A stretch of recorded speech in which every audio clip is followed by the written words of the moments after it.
Oui, ça c'est une belle question. Je donne effectivement un séminaire de pratique documentaire sur la collecte de paroles, la collecte de témoignages. On fait un exercice au début très classique de talking head, un peu d'une manière journalistique, de faire parler les gens face à la caméra, parce que c'est un mode valable, mais surtout pour s'en détacher assez rapidement, pour chercher d'autres façons, d'autres dispositifs filmiques pour susciter cette parole, pour faire en sorte qu'elle aille aussi au-delà des mots. Donc, évidemment, c'est avec cette idée tout ce que on peut imaginer que les mots ne peuvent pas dire. Donc, de filmer quelqu'un, ça veut dire pas seulement d'enregistrer les mots qui sortent de sa bouche, mais c'est aussi des silences, c'est des gestes,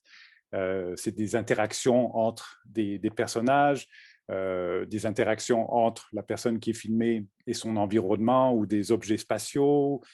C'est aussi la possibilité d'une interaction entre le personnage et le dispositif filmique dans lequel s'insère la réalisatrice et le réalisateur et toute l'équipe.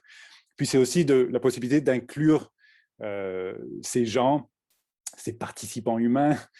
dans une écologie sensible,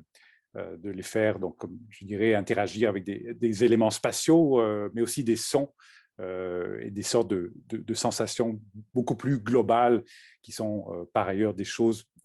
compliquées à faire ressortir dans un article de sciences humaines, à moins effectivement d'avoir des talents d'écrivaine ou d'écrivain et puis d'arriver à susciter toutes ces impressions de manière écrite, ce qui est aussi possible et qui ferait appel à un autre art qui serait celui de la littérature. Mais je dirais, voilà, l'apport